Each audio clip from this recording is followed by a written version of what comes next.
अगर आप flat surface पे चल रहे हैं या आप फ्यू स्टेप ऑफ स्टेयर चढ़ने पर या एक मंजिल चढ़ने पे ही आपकी सांस फूलने लगती है और ये धीरे धीरे समस्या बढ़ते जा रही है and this breathlessness is associated with chest pain, chest tightness.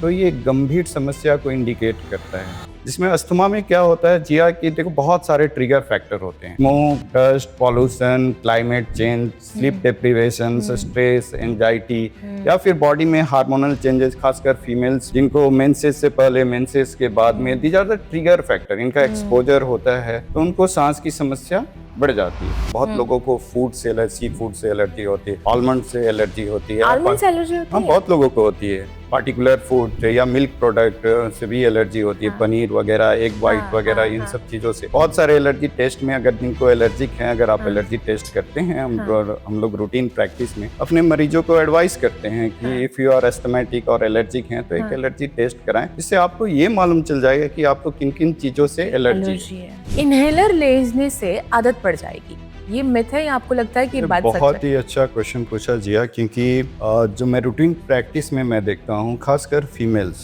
Sir ये आपने इनहेलर लिखा है, क्या इससे मुझे आदत पड़ जाएगी? हाँ। और तो वो ये बहुत बड़ा मिथ है। इनहेलर लेने से कोई एडिक्शन नहीं होती। इनहेलर एक मेडिकल डिवाइस है जिसका काम है ड्रग को सेफली आपके लंग्स में डिस्चार्ज करना, और ये बहुत ही सेफ और इफेक्टिव है। हम सब अपनी लाइफ को बेटर बनाने की कोशिश में कितना कुछ प्लान करते हैं, करियर, फैमिली, हेल्थ करते हैं? हेल्थ करते हैं? सवाल यहीं पे आके अटक जाता है कि सब कुछ करते करते कई बार हम अपनी हेल्थ की प्लानिंग में डिले हो जाते हैं। इसलिए आज एक पर्सनल सी बात शेयर करना चाहती हूँ आप सबके साथ, क्योंकि आज बात है बहुत ही अहम, सांस के बारे में, ब्रीदिंग के बारे में। Hi, my name is RJ Jia. Welcome to the Health Edit with Jia in collaboration with Sterling Hospital. और आज मेरे साथ इस पर्सनल सी बात को मेरे साथ जुड़ने जा रहे हैं डॉक्टर साकिब कुमार, जो एक कंसल्टेंट पल्मोनोलॉजिस्ट है और साथ में एक इंटरनल मेडिसिन, एक स्पेशल डॉक्टर, जो आज आपके साथ इसी विषय में बात करेंगे। Thank you so much doctor Saqib. Thank you Zia, thank you so much. बहुत अच्छा लगा, क्योंकि आज का जो हमारा टॉपिक ही है बहुत ही अहम है। जब बात होती है लंग्स के बारे में, सांस के बारे में, इसको कभी लोगों ने इतनी डिटेल में कितनी अहम है ये समझा ही नहीं है। आपका अनुभव एज ए डॉक्टर क्या कहता है? बहुत अच्छा क्वेश्चन पूछा जिया आपने। और स्टार्टिंग में जैसे आपने स्टार्ट किया ये कन्वर्सेशन की, जैसे रोज की दिनचर्या में आप लोग हेल्थ को कितना इम्पोर्टेंस देते हैं। जी। बहुत सारे लोग हैं जो अपने व्यस्त लाइफ में हेल्थ को उतना इम्पोर्टेंट नहीं देते जब तक कंडीशन सीरियस ना हो जाए। ठीक है, तो मेरा ये कहना है कि जैसे आप डेली एक्टिविटी या अपने रोजगार को टाइम देते हैं, फैमिली को टाइम देते हैं, तो समय निकाल कर अपने लिए हेल्थ को भी टाइम दीजिए, क्योंकि हेल्थ है तो वेल्थ है। हेल्थ है तो आप अपनी फैमिली को टाइम दे सकते हैं, फैमिली लाइफ एंजॉय कर सकते हैं, अपने बच्चों के साथ एंजॉय कर सकते हैं। तो हेल्थ बहुत ही जरूरी है। जी जी। और जैसे आपने पूछा कि आज के ज़माने में या सांस कितना इम्पोर्टेंट है, सांस से रिलेटेड चीज़ें कितनी इम्पोर्टेंट है। बहुत सारे लोग होते हैं जिनको लंबे समय से खांसी चलती है, थोड़ी बहुत एक्टिविटी की, रूटीन एक्टिविटी करने में सांस फूलने लगती है, चेस्ट हैवीनेस होता है, चेस्ट टाइटनेस होता है, या सीने में घरघराहट महसूस होती है, विजिंग साउंड सुनाई देता है। विजिंग एक मेडिकल टर्म है, आम भाषा में बोले तो सांस लेते समय आपको एक सीटी जैसी आवाज़ सुनाई देती है, या फ्रीक्वेंट थ्रोट इरिटेशंस हो रहा है, तो लोग इसको एक सामान्य बीमारी समझकर इसको नज़रअंदाज करते हैं। लेकिन अगर ये समस्या लंबे समय तक चल रही है या बार बार हो रही है, तो ये this can be the early sign of asthma, COPD and other chest infections. तो बहुत जरूरी है कि इसको नज़रअंदाज ना करें और समय रहते डॉक्टर से, आसपास के जो भी डॉक्टर हैं उनसे कंसल्ट करें। और जो भी प्रॉब्लम हो रही है वो अगर वो समय के साथ बढ़ रहा है या बार बार हो रहा है, तो आप जरूर एक कंसल्टेशन कीजिए। आपने एक बहुत अच्छी बात बोली अभी के, कई बार रूटीन में हमें ये जो सारे साइंस बोले आपने कि सीटी बजना या अर्ली साइन ऑफ अस्थमा, बचपन से सुना था कि अगर आप जब स्टेप्स चल रहे हो और तभी अगर आपके लंग्स फूलने लगे या सांस फूलने लगे तो शायद आप हाफ रहे हो, ये कोई बहुत बड़ी बात नहीं है, ये मैंने अक्सर सुना है। और बहुत बार हम ऐसा एक्सपीरियंस भी करते हैं कि भाग भाग के जाते हैं और सांस फूल जाती है। क्या ये नॉर्मल है या फिर ये फ्यूचर के लिए कोई वरी की बात है? जिया, जैसा मैं बोलूँगा कि अगर आप स्ट्रेनस एक्सरसाइज करते हैं या रिगरस वर्क करते हैं, ठीक है, या फिर आप इंटेंस वर्कआउट करते हैं, तो उस समय सांस फूलना, मिनिमम सांस फूलना कॉमन है। बट लेकिन अगर आप फ्लैट सरफेस पे चल रहे हैं या आप फ्यू स्टेप ऑफ स्टेयर चढ़ने पर या एक मंजिल चढ़ने पे ही आपकी सांस फूलने लगती है और ये धीरे धीरे समस्या बढ़ते जा रही है। And this breathlessness is associated with chest pain, chest tightness, तो ये गंभीर समस्या को इंडिकेट करता है। और एक इम्पॉर्टेंट मैं बात बोलना चाहूंगा कि जो पहले जिनका स्टेमिना नॉर्मल है, ठीक है, और अभी कुछ दिनों से वो महसूस करते हैं कि मैं पहले जैसा काम नहीं कर पा रहा हूँ, छोटी चीजें काम करने में, अपने रूटीन डेली एक्टिविटी करने में ही मुझे थकावट महसूस होती है, सांस फूलती है, तो उन लोगों को तुरंत एक मेडिकल एडवाइस लेना चाहिए जी। अगर आप स्ट्रेनस एक्सरसाइज करते हैं, रनिंग करते हैं, साइकिलिंग करते हैं, विग्रस एक्सरसाइज करते हैं, तो सांस फूलना कॉमन है, दैट इज मिनिमल, और धीरे धीरे आप जैसे रेस्ट करेंगे वो नॉर्मल होता चला जाएगा। लेकिन आप फ्लैट सरफेस पे चलते हुए जिनकी सांस फूल रही है और जो है कि एक दो स्टेप ऑफ स्टेयर ही चढ़े और उसके बाद उनको ब्रीथिंग इश्यू होने लग गई, सांस फूलने लग गई, या फिर सीढ़ी चलने पे सांस के साथ उनका चेस्ट जो है वो ऐसा लगता है कोई भारी चीज रख दिया है, तो वो कार्डियक का भी साइन होता है, not only respiratory, it can be cardiac also, ठीक है। तो ये सब चीजें को नजरअंदाज नहीं कीजिए। बहुत अच्छा आपने बोला, बहुत लोग होते हैं कह रहे सीढ़ी चलने पे तो सांस फूलती ही है, इसमें कौन सी बड़ी बात है। तो ऐसा नहीं है, वो बहुत बड़ी समस्या को आपको वार्निंग साइन से, रेड फ्लैग साइन से, तो आप उसको नजरअंदाज नहीं करें और समय रहते आप उनसे किसी अच्छे डॉक्टर से कंसल्ट करें। बिल्कुल सही कहा आपने, और आपकी ये बात से मुझे लगता है इसमें बहुत बार हमारा लाइफस्टाइल का भी इश्यू होता है। मैंने सुना है कि भाई एसी में जब आप रहते हो, बहुत ज़्यादा परफ्यूम्स वाले चीज़ें यूज़ करते हो कई बार आपके सराउंडिंग्स में, या फिर कई बार आपके लाइफस्टाइल में भी ऐसी बहुत सारी चीज़ें होती हैं जो आपके लंग्स को अफेक्ट करती है, जो हमें नहीं पता होती। तो कांस्टेंट ऐसी कौन सी चीज़ें हैं जो आपकी ब्रेथ के लिए अच्छी नहीं है या फिर आपकी ब्रेथ में थोड़ा सा डिस्कम्फर्ट देती है? आज की टाइम में क्या आपको लगता है? जी हाँ, जैसे देखो कि एयर कंडीशंस और पुअर वेंटिलेशन मैं बोलूँगा, उसमें क्या होता है कि जो भी आपके सस्पेंडेड पार्टिकल्स होते हैं, डस्ट होते हैं, माइक्रो ऑर्गेनिज्म होते हैं, वो आपके बंद कमरे में सर्कुलेट करते रहते हैं। जब आप इनहेल करते हो तो वो micro organism, dust, suspended particles आपके श्वास नली में जाता है और वो वहाँ पे जो उसको नेचुरल जो डिफेंस मैकेनिज्म सिलिया है उसको इरिटेट करता है, धीरे धीरे श्वास नली में सूजन भी उत्पन्न होती है। तो ये बहुत जरूरी है कि जो आपका घर हो या वर्किंग प्लेस हो, ऑफिस हो, वो वेल वेंटिलेटेड हो, वहाँ ह्यूमिडिटी नहीं हो। ह्यूमिडिटी की अगर समस्या रहती है तो वहाँ पे फंगस, मोल्ड, वायरल, ये सब का ग्रोथ, बहुत संक्रमण बढ़ जाता है। तो वेल वेंटिलेशन के साथ साथ आपका प्रॉपर सनलाइट भी कमरे में या ऑफिस में होना चाहिए।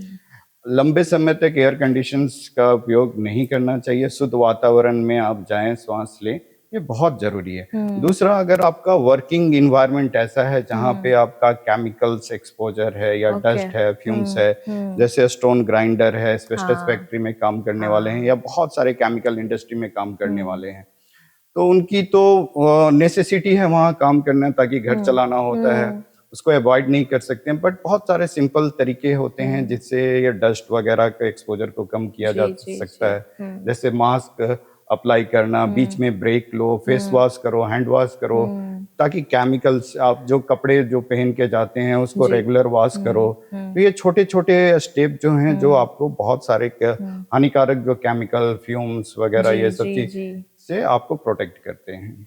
मास्क के बारे में जब आपने बात की, कोविड का ज़माना याद आ गया मुझे और मुझे लगता है कि कोविड के बाद बहुत सारे लोग नॉर्मली मास्क पहनने लगे हैं। अब आए दिन इतने सारे पेशेंट्स को कंसोल करते हैं, ट्रीटमेंट देते हैं।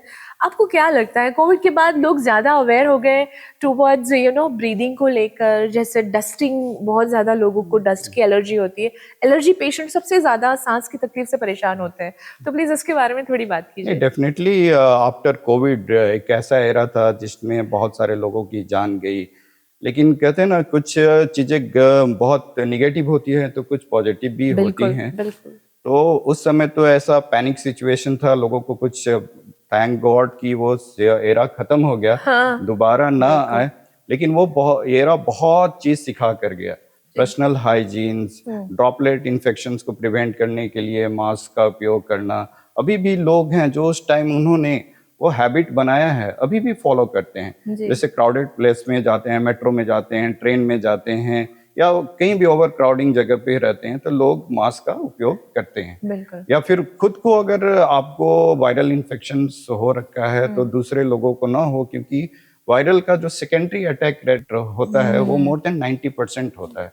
अगर मुझे वायरल है, मैं आपके क्लोज कांटेक्ट में हूँ, तो आपको depending upon your immunity and comorbid conditions आपको भी वो संक्रमण होने की संभावना चांसेस बढ़ है। जाती है। बिल्कुल तो बिल्कुल। बिल्कुल जरूरी है कि आप मास्क का उपयोग करें, जी ताकि अगर खुद संक्रमण है तो भी मास्क का उपयोग करें, और क्राउडेड प्लेस में जा रहे हैं या फिर ऐसे डस्ट स्मोक, जिनको अस्थमा का आपने बहुत अच्छा बोला, जिसमें अस्थमा में क्या होता है जिया कि देखो बहुत सारे ट्रिगर फैक्टर होते हैं। बिल्कुल। Smoke, dust, pollution, climate change, sleep deprivation, stress, anxiety, या फिर बॉडी में हार्मोनल चेंजेस, खासकर फीमेल्स में जिनको मेंसेस से पहले, मेंसेस के बाद में, these are the trigger factor. इनका एक्सपोजर होता है तो उनको सांस की समस्या बढ़ जाती है। जैसे रेनी सीजन से आप विंटर सीजन में जाते हो या स्प्रिंग सीजन में जाते हो, तो उस समय लोगों को सांस की समस्या अस्थमैटिक पेशेंट को बढ़ जाती है। तो अगर मुझे मालूम है कि मुझे स्प्रिंग सीजन्स में या फिर जब पॉलन वगैरह ये का संक्रमण बढ़ता है तो उस समय मेरी सांस फूलती है, तो बेटर है कि आप बाहर जाएं तो उस समय मास्क का उपयोग करें। बिल्कुल बिल्कुल। आपने पोलान के बारे में बात की। मेरा एक्सपीरियंस ऐसा है कि जब भी मुझे ऐसा फील होता है कि ओह अब बसंत पंचमी आएगी, अब आपको आपके पास टिश्यू पेपर रखने पड़ेंगे, आपको ध्यान रखना पड़ेगा, फिर जैसे होली आएगी आप एकदम ठीक हो जाएंगे क्योंकि वो पूरी साइकिल जो पोलान की है।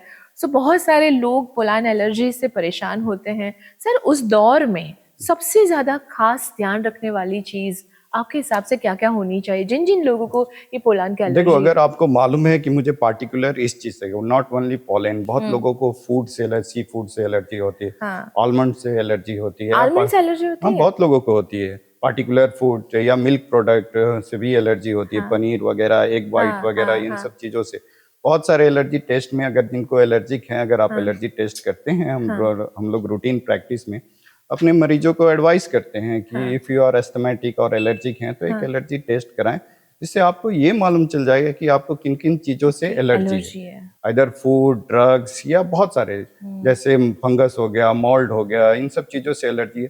तो आप, अगर मुझे मालूम है कि मुझे फंगस और मोल्ड से एलर्जी है, तो मैं ये चाहूंगा कि मेरा जो घर है वहाँ पे ह्यूमिडिटी ज्यादा नहीं रहे, जहाँ पे फंगस ग्रोथ ज्यादा होने की संभावना होती है, प्रॉपर सनलाइट वेंटिलेशन हो। अगर मुझे मालूम है कि पार्टिकुलर, जैसे आपने बोला स्प्रिंग सीजन में पॉलेन्स वगैरह ये सब का संक्रमण बढ़ जाता है, लोग एक्सपोज्ड होते हैं, इनहेल करते हैं, फिर वो ट्रिगर की तरह उसको अस्थमा की शिकायत बढ़ जाती है, तो उस समय बेटर है कि खुद को पहले अवॉइड करें बाहर जाने से अपना, या मास्क पहने, या फिर वो अस्थमैटिक है तो उनको अगर लगता है कि नहीं मुझे सिम्टम्स स्टार्ट हो रहा है, तो एक बार डॉक्टर से कंसल्ट करके जो उनकी दवाइयाँ चल रही हैं फिर से वो मॉडिफाई करके वो ड्रग ले सकते हैं। एक बार डॉक्टर से जरूर कंसल्ट करें, ऐसा नहीं कि जो दवा लिख दिया गया है वही आप कंटिन्यू कीजिए, ठीक है। डिपेंडिंग कहते हैं ना, अस्थमा जो है एपिसोडिक एंड वेरिएबल्स है, डिजीज है, वो एक जैसा नहीं रहता। अस्थमैटिक पेशेंट का रहता है कि अभी देखो ठीक है, उनको कोई प्रॉब्लम नहीं है, बट जैसे ही ट्रिगर फैक्टर का एक्सपोजर होता है फिर से उनको वो प्रॉब्लम स्टार्ट हो जाती है। तो वो जो सीवियरिटी है वो माइल्ड भी हो सकता है, मॉडरेट भी हो सकता है, सीवियर भी हो सकता है, तो उस हिसाब से ही दवा प्रिस्क्राइब की जा सकती है। महिलाओं के लिए खास ये मेरा थॉट है, क्योंकि मैंने भी बचपन में देखा है कि खास करके बहुत सारी महिलाओं के डस्ट की एलर्जी होती है। अब महिला और डस्ट का सामना ना हो, घर की साफ सफाई से लेकर सब कुछ में कितनी सारी महिलाएं, मेरी फ्रेंड्स को ऐसा है कि डायरेक्ट परफ्यूम नाक के आसपास जाएगा, या फिर वैसे स्ट्रॉन्ग कहीं पे कोई केमिकल, कोई कलर का काम हो रहा है तो इमिडिएटली उनका ब्रीदिंग अफेक्ट होता है, डिस्कम्फर्ट आ जाता है। तो सर ऐसे में तो बहुत मुश्किल हो जाता है ना जीना, क्या करें? देखो, ऑब्वियसली जिनको इन सब चीज़ों से प्रॉब्लम है, एलर्जी है, उनको एक्सपोजर होगा तो उनकी समस्या बढ़ेगी ही बढ़ेगी। तो बेटर है कि, और इसको अवॉइड भी नहीं कर नहीं सकते कर हैं। सकते हैं। अगर हम बाहर जा रहे हैं तो डस्ट का एक्सपोजर होगा। महिलाएं अगर साफ सफाई करेंगी, बहुत सारे, आपने बिल्कुल सही बोला, दिवाली के टाइम में अस्थमेटिक पेशेंट्स की नंबर्स बढ़ जाते हैं, बिकॉज दिवाली के टाइम में महिलाएं जो होती हैं घर की सफाई करती हैं। बिल्कुल। उस सफाई के दौरान उनका जो डस्ट वगैरह ये सब वो इनहेल करती है, उनके साथ ही उनका अस्थमा का बढ़ जाता प्रॉब्लम है। बढ़ जाता है। तो उसको तो अवॉइड नहीं कर सकते, लेकिन छोटी छोटी प्रिकॉशन, जैसे मैंने बोला कि आपको मालूम है कि मुझे डस्ट से एलर्जी है, तो बेटर है कोई हेल्पर रखें, उससे साफ कराएं, जितना चाहे अवॉइड करें। लेकिन समटाइम्स होता है कि नहीं, आप हेल्पर नहीं रख सकते हैं, तो घर वालों से मदद लें, ठीक है, या फिर आप खुद मास्क का उपयोग करें, प्रॉपर मास्क लें, ताकि आपका जो डस्ट है वो आपके श्वास नली तक कम पहुंचे। बिल्कुल तो ये बिल्कुल छोटी छोटी चीजें हैं जो आप कर सकते हैं। बिल्कुल बिल्कुल। आप जानते हैं, जब से दिल्ली का एयर प्योरिफिकेशन का रेशियो, उसका मीटर जिस तरह से आया है कि वहाँ बहुत हमारी हवाएं प्रदूषित है, उसके बाद अहमदाबाद का एक पूरा रिपोर्ट आया कि वहाँ पे भी हमारी हवाएं बहुत प्रदूषित है। अब ऐसे तो देखा जाए तो हमारी जेनजी तो जी ही नहीं पाएगी। ये जो एयर जो इतनी पॉल्यूटेड है, आपको क्या लगता है फ्यूचर में कैसे हम सरवाइव करेंगे? हमारी सांस हम कैसे सुनेंगे? हमारी सांस को, मतलब हमारी ब्रीथ कैसे करेंगे हम ऐसे जिएंगे तो? So I really wanted to know कि एज अ पल्मोनोलॉजिस्ट आप क्या सोचते हैं इसके बारे में? देखो, बहुत जरूरी है, जेनजी के बारे में आपने बोला और बहुत अच्छा क्वेश्चन लिया। आज जो आप स्टेप लोगे, कल के लिए आपको वो प्योर एयर देगा। बहुत सारे चीज़ें हैं, जैसे अब बिल्कुल सही बोले, जैसे बिकॉज ऑफ अर्बनाइजेशन से या इंडस्ट्रियलाइजेशन के चलते, तो ऑटोमोबाइल से आपको स्मोक, डस्ट वगैरह ये सब निकलते हैं। बहुत सारे गैसेस ऐसे निकलते हैं जो आपके लंग को इरिटेट करते हैं। अर्बनाइजेशन के चलते पेड़ कट रहे हैं, जिसके चलते प्योर एयर आपको नहीं मिल मिल नहीं रहा है। पा रहा है। ऑटोमोबाइल की संख्या बढ़ते जा रही है, तो ये तो समस्या है कि आपको सिटी में आज प्योर एयर मिलना बहुत ही मुश्किल है। तो हमारे जो जेनजी से यही है एडवाइस कि जितना कम हो सके वो ऑटोमोबाइल का उपयोग कम करें, साथ में पेड़ पौधे वगैरह को लगाने की कोशिश करें। एक पेड़ 100 लोगों को जिंदगी देता है और 100 लोगों बिल्कुल को प्योर एयर देता है। बिल्कुल। तो ये चीजें हैं जो जेनजी भी जानते हैं, लेकिन हम लोग इम्प्लीमेंट नहीं कर पाते हैं। तो बहुत जरूरी है कि हम उसको इम्प्लीमेंट करें। आजकल तो ये व्हीकल्स आ गए हैं जिसमें आपको स्मोक वगैरह बिल्कुल कम हो गए बिल्कुल। हैं, तो डीजल्स, पेट्रोल वगैरह का कंजम्पशन कम करें, तो वो ज़्यादा इम्पोर्टेंट है। तो जितना आप एयर को प्यूरिफाई रखोगे, ठीक है, उतना आप अच्छे सांस ले सकते हो, उतनी जिंदगी अच्छी होगी। होगी। नहीं तो नेचर तो बैलेंस करता है। जैसे कहते हैं ना, टाइड यानी वेव, जो समुद्र का वेव होता है वो एक जैसा नहीं हो, कभी अप एंड डाउन डाउन जाता होता है। है, तो बिल्कुल। नेचर भी अपने तरह से करती है। अगर आप नेचर के साथ छेड़खानी करोगे, पेड़ काटोगे, ठीक है, बहुत सारे चीजें आप करोगे, तो नेचर फिर ऐसी आपकी बीमारियां देंगी, जैसे कोविड में हमने देखा, ठीक है। तो आप खुद से स्टेप लेना है हमें सबको। सब लोग जागरूक है, पढ़े लिखे हैं, जेनजी हैं, बहुत सारे चीज लोग हैं जो एजुकेटेड हैं। तो उनसे मेरा यही सलाह है कि आप वातावरण को शुद्ध रखने में मदद करें, जी। ठीक है, आप पेड़ लगाएं, ऑटोमोबाइल का उपयोग कम करें। तो ये सब छोटे छोटे स्टेप आप स्टार्टिंग लेवल से ही कर सकते हैं। सर, एक मेरा आपसे बात करते वक्त एक सवाल आया। आप इतने सालों से प्रैक्टिस कर रहे हैं एज अ कंसल्टेंट पल्मोनोलॉजिस्ट, पहले से ज्यादा अभी क्या अस्थमा के रेशियो बढ़ गए हैं? आपको लगता है कि पहले से ज्यादा आपके पास जो पेशेंट आते हैं उनकी शिकायतें, आपको लगता है लाइफस्टाइल रिलेटेड है या जेनेटिक्स है या क्या है? मुझे थोड़ा सा उसके बारे में जानना नहीं है। नहीं, बिल्कुल, इसमें लाइफ स्टाइल और जेनेटिक्स दोनों का ही फैक्टर है। हाँ हाँ। और बिल्कुल आपने सही बोला कि अभी जो हमारा है अस्थमा के केसेस पर बढ़ गए हैं। पहले इतने अस्थमा के केसेस वगैरह नहीं थे, सीओपीडी के केसेस थे, जो लोग स्मोकिंग वगैरह करते थे या बायोमास फ्यूल यूज करते थे। महिलाएं जो चूल्हे पे खाना बनाती थी, उनसे निकलने वाला जो धुआं होता था, तो महिलाओं में भी आपको सीओपीडी की समस्या देखने को मिलती थी। या मेल्स जो स्मोकर, बीड़ी स्मोकर थे या सिगरेट स्मोकर थे, उनमें सीओपीडी की समस्या देखने को मिलती थी। लेकिन आजकल के छोटे छोटे बच्चे को भी अस्थमा का प्रॉब्लम जो है नंबर्स बढ़ते हुए देखने को मिलता है। उसका प्रमुख कारण है कि आपका हमारा वातावरण जो है, ठीक है, वो आपका प्योर एयर तो मिल नहीं रहा है, उसमें जेनेटिक फैक्टर्स भी है, हाइजीन हाइपोथेसिस भी हम लोग बोलते हैं मेडिकल टर्म में। जितना पेशेंट्स को आप हाइजीन में रखते हो, ठीक है, तो उसमें भी बहुत सारे फैक्टर्स हैं जो जेनेटिक हैं, जीनोटाइप एंड फेनोटाइप है, जिसके चलते वो अस्थमा के संक्रमण बढ़ जाते हैं, चांसेस बढ़ जाते हैं। तो ये तो है कि इन दिनों अभी बच्चों में अस्थमा के संख्या बढ़ी है पहले की अपेक्षा। तो ये दोनों फैक्टर्स हैं, इन्वायरमेंटल्स है, जेनेटिकल्स है, ये दोनों फैक्टर कंट्रीब्यूट करके अस्थमा की संख्या बढ़ रही है। जी। मिथ बहुत सारे हैं ब्रीदिंग को लेकर। नॉर्मल लाइफ में जब हम ब्रीदिंग को समझते नहीं है, सुनते हैं, जब तक सांस चल रही है, हाँ ठीक है, टेकन फॉर ग्रांटेड ले लेते हैं। बहुत सारे मिथ हैं जिसकी मैं चाहती हूँ कि आप उसकी रियलिटी पे हमारे साथ बात करें। इनहेलर लेने से आदत पड़ जाएगी, ये मिथ है या आपको लगता है कि ये बात सच है? बहुत ही अच्छा क्वेश्चन पूछा जिया, क्योंकि जो मैं रूटीन प्रैक्टिस में मैं देखता हूँ, खासकर फीमेल्स को, सर ये आपने इनहेलर लिखा है, क्या इससे मुझे आदत पड़ जाएगी? हाँ। और तो वो ये बहुत बड़ा मिथ है। इनहेलर लेने से कोई एडिक्शन नहीं होता है। इनहेलर एक मेडिकल डिवाइस है जिसका काम है ड्रग को सेफली आपके लंग्स में डिस्चार्ज करना, और ये बहुत ही सेफ और इफेक्टिव है। जैसे it's more effective than oral medications. जब आप ओरल टैबलेट लेते हो, एक सिंपल एक नॉर्मल टर्म में मैं जिया तुम्हें बताना चाहता हूँ, प्रॉब्लम कहाँ है? हमारे लंग्स में प्रॉब्लम है, तो मेडिसिन कहाँ जानी चाहिए? लंग्स में जानी चाहिए। तो इनहेलर एक ऐसा मेडिकल डिवाइस है जिससे आपका ड्रग जो डिस्चार्ज होता है वो डायरेक्टली आपके श्वास नली में जाता है, और वहाँ पे जो आपको सूजन है, इन्फ्लामेशन है या ब्रोंको कंस्ट्रिक्शन है, उसको वो ठीक करता है। ओरल मेडिसिन लेते हो आप, एक तो वो आपको लंग्स तक पहुंचने के लिए वो फर्स्ट मेटाबॉलिज्म जो हम लोग मेडिकल टर्म में बोलते हैं, तो उतना तो मैं नहीं डीप में बताऊंगा, एक सिंपल भाषा में बोलता हूँ कि जब आप ओरल मेडिसिन लेते हो तो वो लीवर में जाता है, कुछ पार्ट किडनी से फिल्टर होता है, वो ब्लड के रास्ते होते हुए आपके श्वास नली में जाती है।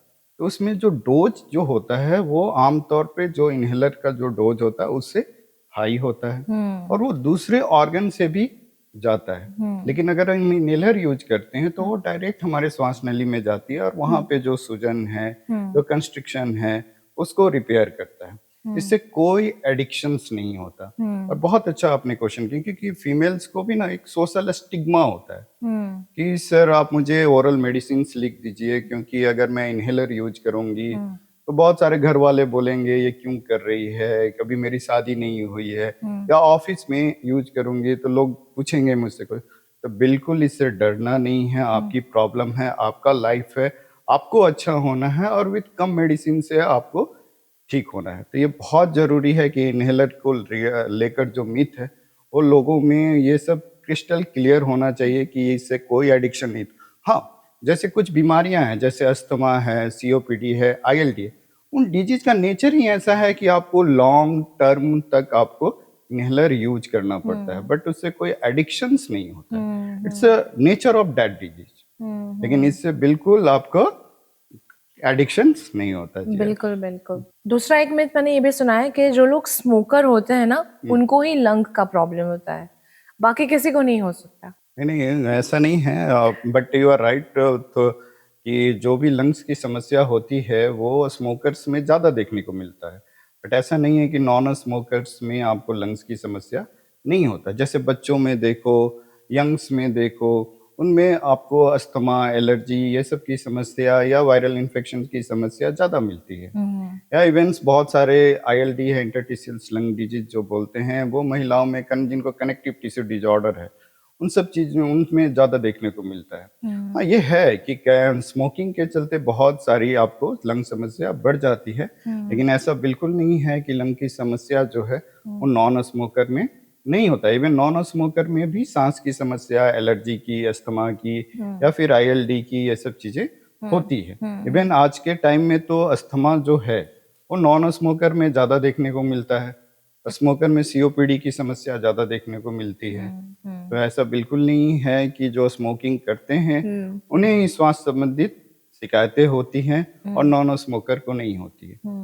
नॉन स्मोकर में ज़्यादा होती है as compared to non smoker, लेकिन बिल्कुल नहीं होती ऐसा मानना बिल्कुल गलत है। ये भी मिथ, आपका जो सेकंड मिथ आपने पूछा वो भी बिल्कुल सही नहीं है। बिल्कुल सर, इतनी सारी हमने बात की अबाउट हमारे ब्रीदिंग को लेकर, ब्रीदिंग डिस्कम्फर्ट को लेकर, अपनी सांस को आपको किस तरह से रेगुलेट करनी चाहिए, अच्छी रखनी चाहिए, किस स्टेज पे इंसान को लगे कि अब मुझे पल्मोनोलॉजिस्ट के पास जाना है, अब मुझे ट्रीटमेंट स्टार्ट करनी है, ऐसे कौन से स्टेजेस पे आपको लगता है कि कंसल्टेशन की जरूरत पड़ सकती है किसी भी इंसान को? जिया, तुम्हारे क्वेश्चन के दो पार्ट थे। जी। कैसे कि हमने जो श्वास को अच्छे रखें यानी हेल्दी लंग्स रखें, और दूसरा किस स्टेज पे हम कंसल्टेशन करें। बिल्कुल। तो फर्स्ट पार्ट का मैं आंसर देना चाहता हूँ। ये बहुत ज़रूरी है कि आपको अगर हेल्दी लंग चाहिए तो उसके लिए आपको बहुत सारे चीज़ हैं, छोटे छोटे स्टेप्स हैं। जैसे कि आपको, if you are a smoker, smoking को बिल्कुल छोड़ देना चाहिए। ठीक है, अगर आपको केमिकल एक्सपोजर हो रहा है तो उसको अवॉइड कीजिए। अगर नहीं कर सकते तो मास्क पहनिए। रेगुलर फिजिकल एक्टिविटी बहुत इंपॉर्टेंट है। अगर आप हफ्ते में 5 दिन भी 30 मिनट के लिए एक्सरसाइज करते हैं तो आपका लंग कैपेसिटी बढ़ जाता है। और एक्सरसाइज में मैं 3 एक्सरसाइज बेस्ट मानता हूँ: रनिंग या वॉकिंग, साइकिलिंग एंड स्विमिंग। ये बेस्ट एक्सरसाइज होता है। नॉट ओनली आपको रिस्पिरेटरी प्रॉब्लम, बट आपको कार्डियक के लिए भी हेल्पफुल है। और बहुत सारे मेटाबॉलिक सिंड्रोम जैसे डायबिटीज, हाइपरटेंशन और मोस्ट कॉमनली ओबेसिटी, अगर आप रेगुलर फिजिकल एक्टिविटी करते हैं तो मेटाबॉलिक सिंड्रोम्स भी आपको रिजॉल्व हो जाते हैं। डायबिटीज, हाइपरटेंशन वगैरह ये सब रिजॉल्व हो जाते हैं। ओबेसिटी आपका जो है, ओबेसिटी के चलते बहुत सारे इवन सांस संबंधी भी बहुत सारी बीमारियां उत्पन्न होती है, जैसे स्लीप एपनिया है या स्नोरिंग की समस्या है। वो सब अगर आप वेट रिड्यूस करते हैं, फिजिकल एक्टिविटी करते हैं तो ये बहुत हद तक कम हो जाती है। आपकी लंग कैपेसिटी बढ़ती है। वॉकिंग, साइकिलिंग, अगर स्विमिंग करते हैं तो आपकी लंग की जो क्षमता है, कैपेसिटी है, वो इम्प्रूव होता है। तो बहुत जरूरी है कि आप फिजिकल एक्टिविटी करें, स्मोकिंग को बिल्कुल छोड़ दें। और हेल्दी डाइट भी बहुत इंपॉर्टेंट है। एंटीऑक्सीडेंट जैसे फल वगैरह इन सब्जियों में मिलता है, जी। उसका सेवन ज्यादा करें जी। जिससे आपको नेचुरल इम्यूनिटी वगैरह मिले। तो ये छोटे छोटे स्टेप हैं जो आपको रेगुलर अपने दिनचर्या में रखना चाहिए। स्मोकिंग छोड़ना चाहिए, रेगुलर फिजिकल एक्टिविटी रखना चाहिए, एंड डाइट इंपॉर्टेंट है। High fibre diet and antioxidant diet लेना बहुत ही जरूरी है। दूसरा पार्ट जो आता है, कब हमें डॉक्टर से कंसल्ट करना चाहिए। अगर आपको खांसी 2 से 3 हफ्ते तक चल रही है, परसिस्टेंट क्रॉनिक कफ है, प्लस सांस फूलने की समस्या है और वो दिन प्रतिदिन बढ़ते जा रही है। दूसरा मोस्ट इम्पॉर्टेंट हम लोग बोलते हैं कि अगर स्पुटम का क्वांटिटी, ऑलरेडी आपको सांस की बीमारी है जैसे ब्रोंकिक्टेसिस है, सीओपीडी है, वो क्रॉनिक बीमारी है। अगर उन मरीजों को जो स्पुटम की क्वांटिटी एंड क्वालिटी, यानी क्वांटिटी मान लो कि पहले 10 ml आ रही थी, अभी जिया वो बढ़कर 40 ml या 50 ml हो गई है, या उसका जो क्वालिटी है, जैसे पहले व्हाइट स्पुटम आ रहा था, व्हाइट स्टिकी एकदम स्पुटम आ रहा था, स्कैंटी स्पुटम आ रहा था, अब वो ज्यादा अब कलर चेंज हो गया है। वो ग्रीनिश कलर का हो गया, या येलो कलर का हो गया, या ब्लैक कलर का हो गया है। तो इंडिकेटिव है कि आपको उसमें इन्फेक्शंस हो चुके हैं। ठीक है, उसके वजह से आपका क्वांटिटी एंड क्वालिटी चेंज हुआ है। ये बहुत जरूरी है कि उस समय आप डॉक्टर से कंसल्ट करें। साथ ही अगर आपको खांसते वक्त खून आता है, स्पुटम में खून आता है जिसको हेमोप्टाइसिस बोलते हैं, वो आता है, खून आता है, मवाद के साथ आपको खून आता है, तो आपको डॉक्टर से कंसल्ट करना है। बिल्कुल। साथ ही आपको अगर ऐसा लगता है कि पहले मैं नॉर्मल अपना काम कर लेता था, लेकिन इन दिनों मुझे एक साधारण काम करने पे, जो रूटीन काम है उसको करने में मेरी श्वास फूल रही है, तो उस समय भी आपको डॉक्टर से कंसल्ट करना है। बिल्कुल बिल्कुल। तो ये रेड फ्लैग साइंस बोलते हैं। अगर खांसी आपको 2 से 3 हफ्ते तक चल रही है, सांस ज्यादा फूल रही है, स्पुटम की क्वांटिटी और क्वालिटी चेंज हो रही है, या स्पुटम में आपको ब्लड आ रहा है, तब आपको डॉक्टर से कंसल्ट करना है। या सांस फूलने के साथ साथ आपको छाती में सीटी की आवाज, जो विजिंग है, वो बढ़ रही है, छाती में जकड़न महसूस हो रही है, तो आपको डॉक्टर से सलाह लेना है। बहुत बहुत डिटेल में, जैसे लगा मुझे कि मैं एक सीरियसली अपनी ब्रीदिंग की पूरी जर्नी जी रही हूँ। मुझे इतना इन्फॉर्मेशन, और it's a very very informative session doctor. Thank you so much doctor, आपने हमारे साथ इतना इन्फॉर्मेटिव सेशन शेयर किया। Thank you Zia. और आपने हमें वक्त दिया। Health edit with RJ Zia in collaboration with Sterling Hospital. तो सही बात है ना, बहुत कुछ प्लान कर लेते हैं ज़िंदगी में, लेकिन हमारी हेल्थ को प्लान करने के लिए क्या हमारे पास कोई प्लान है? क्या ऐसा कोई इन्वेस्टमेंट है जो कर सकते हैं? प्रॉपर गाइडेंस, एक्सपर्ट एडवाइस और सही कंसल्टेशन की ज़रूरत होती है। तो अपनी सांस की भी आवाज़ सुनिए, उसको भी समझिए। यही तो ज़रिया है आप तक पहुंचाने का, एक special message. The health edit with Zia in collaboration with Sterling Hospital. Thank you for watching.